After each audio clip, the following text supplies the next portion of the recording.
दमिश्क के रंगीन शहर में इस्लाम के सुनहरे दौर में अमीना नाम की एक कोमल लड़की रहती थी। वह अपनी दयालु प्रकृति और अपनी अडिग आस्था के लिए अपने परिवार और पड़ोसियों में जानी जाती थी।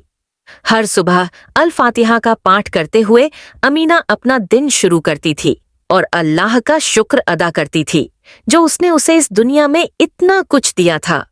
एक दिन जब वह बाजार से घर लौट रही थी तो उसने सड़क किनारे एक भिखारी को बैठे देखा। उसके कपड़े फटे पुराने थे और उसकी आंखें हर गुजरने वाले से मदद की उम्मीद कर रही थीं।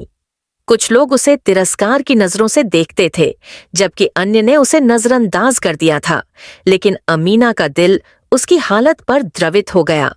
वह उसके पास गई और सम्मानपूर्वक उसे सलाम किया। आप पर शांति हो प्यारे अंकल, क्या मैं इस अच्छे दिन पर आपकी कुछ मदद कर सकती हूँ? उसने स्नेहपूर्वक पूछा।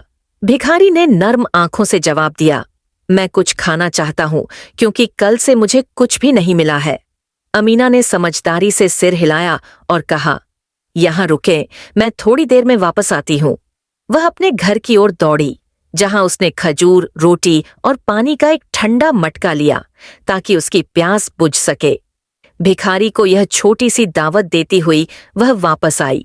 उसकी आंखों में आभार के आंसू थे और उसने आशीर्वाद दिया, अल्लाह तुम्हें कई गुना इनाम दे बच्ची। अमीना ने मुस्कुराते हुए उत्तर दिया, आपको मुझसे नहीं बल्कि अल्लाह से धन्यवाद करना चाहिए जो हम सभी की देखभाल करता है। भिखारी की दुआएं गली में गूंज उठीं और उसने भोजन का आनंद लिया। अमीना के इस निस्वार्थ कार्य को देख शहर वाले प्रेरित हुए।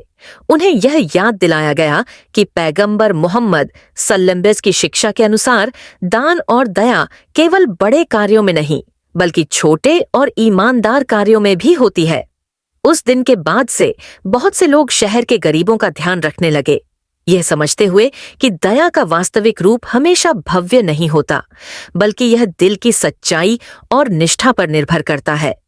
अमीना के विनम्र आचरण और दान के महत्व को समझाने वाले सरल से कार्य ने पूरे समुदाय में बदलाव की लहर दौड़ाई। उसकी छोटी सी दयालुता और दूसरों को प्रेरित करने की शक्ति ने उसे एक ऐसी विरासत दी जो प्रेम और करुणा का प्रतीक बन गई।